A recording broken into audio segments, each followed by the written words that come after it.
এই সাধারণ একটা রান্না করে যে এত প্রশংসা পাবো আমি কখনোই ভাবতে পারিনি। আর বিশেষ করে এত বড় একজন শেফের কাছ থেকে যে এত প্রশংসা পাবো সত্যিই আমার ভাবা ছোঁয়ার বাইরেই ছিল। নমস্কার বন্ধুরা, গীতাস রান্নাবান্নাতে আপনাদের সবাইকে স্বাগত। আজ আমি মাটন লিভার বা খাসির মেটে চচ্চড়ির রেসিপিটাই শেয়ার করছি। তো রেসিপিটা তৈরি করা এমন কিছুই না। প্রথমেই গ্যাসে একটা কড়াই বসিয়ে বেশ খানিকটা পরিমাণ সর্ষের তেল দিয়ে দিতে হবে। তেলের পরিমাণটা একটু বেশিই দিতে হবে। তেল গরম হলে জিরে, শুকনো লঙ্কা, তেজপাতা আর গোটা গরম মশলা ফোড়নে দিতে হবে। ফোড়নটাকে জাস্ট কয়েক সেকেন্ড সময় নিয়ে একটু নাড়াচাড়া করে ভেজে নিতে হবে। ফোড়ন থেকে মিষ্টি একটা অ্যারোমা বের হতে শুরু করলে দিয়ে দিতে হবে বেশ কিছুটা পরিমাণ পেঁয়াজ কুচি। পেঁয়াজের পরিমাণটা এখানে একটু বেশিই দিতে হবে। আমি 500 গ্রাম পরিমাণ মেটে নিয়েছি, তার জন্য কিন্তু এখানে প্রায় 350 গ্রাম পরিমাণ পেঁয়াজের ব্যবহার করেছি। পেঁয়াজটাকে এরকম হালকা একটু ভেজে নেওয়ার পর মাটন লিভারটা যোগ করে খুব ভালোভাবে নাড়াচাড়া করে কিছুক্ষণ রান্না করতে হবে। মোটামুটি এর যে একটা কাঁচা গন্ধ থাকে না, সেই গন্ধটা যাতে না থাকে সেই অনুযায়ী ভেজে নিতে হবে। মোটামুটি 4-5 মিনিট সময় নিয়ে হাই ফ্লেমে আমি এটাকে রান্না করে নিয়েছি। দেখুন কালারটাও চেঞ্জ হয়ে গেছে, পেঁয়াজগুলোও বেশ সুন্দর ভাজা হয়ে গেছে। এই সময়তে আমি এর মধ্যে দিয়ে দিচ্ছি বেশ কিছুটা পরিমাণ রসুন বাটা, আদা বাটা আর কাঁচা লঙ্কা বাটা। ঝালটা নিজেদের পছন্দ মতোই ব্যবহার করতে হবে, আর আদার চেয়ে রসুনের পরিমাণটা একটু বেশি দিতে হবে।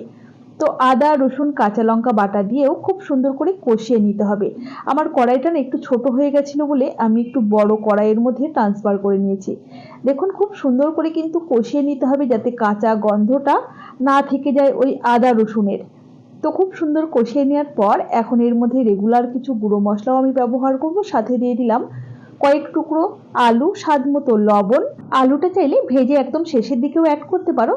দিয়ে দিচ্ছি হাফ টিস্পুন পরিমাণ হলুদ গুঁড়ো, হাফ চা চামচ পরিমাণ রঙের জন্য দিয়ে দিলাম কাশ্মীরি লঙ্কার গুঁড়ো, অল্প পরিমাণ একটু ঝাল লঙ্কার গুঁড়ো, আর দিয়ে দিলাম হাফ চা চামচ পরিমাণ জিরে গুঁড়ো, 1 চা চামচ পরিমাণ ধনে গুঁড়ো, দিয়ে দিচ্ছি হাফ চা চামচ পরিমাণ মিট মশলা আর বেশ কিছুটা পরিমাণ টমেটো কুচি। এখানে আমি 2 থেকে 3টে একটু মাঝারি সাইজের টমেটোকে এরকম ছোট ছোট টুকরো করে কেটে সেটাই দিয়ে দিয়েছি। চাইলে কিন্তু তোমরা অবশ্যই বেটেও দিতে পারো। খুব ভালোভাবে এই সমস্ত কিছুকে নাড়াচাড়া করতে করতে রান্না করতে হবে। গ্যাসের ফ্লেমটা এই সময়তে কমিয়ে রাখতে হবে আর ঢাকা দিয়ে মোটামুটি মিনিট 10 সময় নিয়ে কষিয়ে নিতে হবে। মাঝে 2-1 বার ঢাকা খুলে নাড়িয়ে দিতে হবে। এই সময়তে কিন্তু এর মধ্যে কোনো রকম জলের ব্যবহার করবার দরকার নেই। টমেটো গলেই কিন্তু জল হয়ে যাবে। আর সমস্ত কিছু থেকেই দেখুন জল ছেড়ে গেছে। মোটামুটি 10-12 মিনিট সময় নিয়ে আমি কষিয়ে নিয়েছি আরও।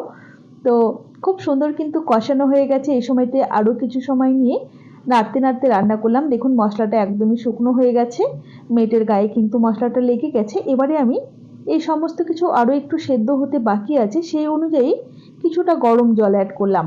নাড়াচাড়া করে মিশিয়ে নিয়ে ঢাকা দিয়ে মোটামুটি আরও মিনিট 15 সময় নিয়ে রান্না করব। আপনি যদি আমার চ্যানেলের নতুন বন্ধু হয়ে থাকেন তাহলে অবশ্যই পাশে থাকা বেল আইকন সমেত আমার চ্যানেলটিকে সাবস্ক্রাইব করে নেওয়ার অনুরোধ রইল। মোটামুটি 15 মিনিট পরেই আমি ঢাকাটাকে ওপেন করে নিয়েছি। দেখুন খুব সুন্দর সেদ্ধ হয়ে গেছে সমস্ত কিছু, আর বেশ সুন্দর ব্যাপারটা একটু মাখো মাখো হয়ে গেছে। আমি কিন্তু এইরকমই চাইছিলাম, আপনারা চাইলে একটু গ্রেভিও রাখতে পারেন। এবারে একটি স্পেশাল মশলা আমি এর মধ্যে দিয়ে দিচ্ছি, যেটা ভাজা মশলা। এই ভাজা মশলার মধ্যে রয়েছে গোটা গরম মশলা, শুকনো লঙ্কা, তেজপাতা, গোটা জিরে আর গোটা ধনে। এগুলোকে শুকনো খোলায় ভেজে সেটা গুঁড়ো করে সেখান থেকে হাফ চা চামচ পরিমাণ দিয়েছি। চাইলে কিন্তু শাহি গরম মশলার গুঁড়ো অ্যাড করা যেতে পারে। দেখো খুব ভালোভাবে নাড়াচাড়া করে নিলাম। তৈরি হয়ে গেল আমাদের দারুণ সুস্বাদু মেটে চচ্চড়ি। রেসিপি কেমন লাগলো অবশ্যই জানাবেন। ভালো লাগলে একটা লাইক ও শেয়ার করতে ভুলবেন না যেন। আপনারা কে কোথা থেকে আমার এই ভিডিওটা দেখছেন সেটাও কিন্তু কমেন্ট বক্সে কমেন্ট করে জানাবেন, তাহলে আমি জানতে পারবো আমার বন্ধুরা আমার ভিডিও কে কোথা থেকে দেখেন।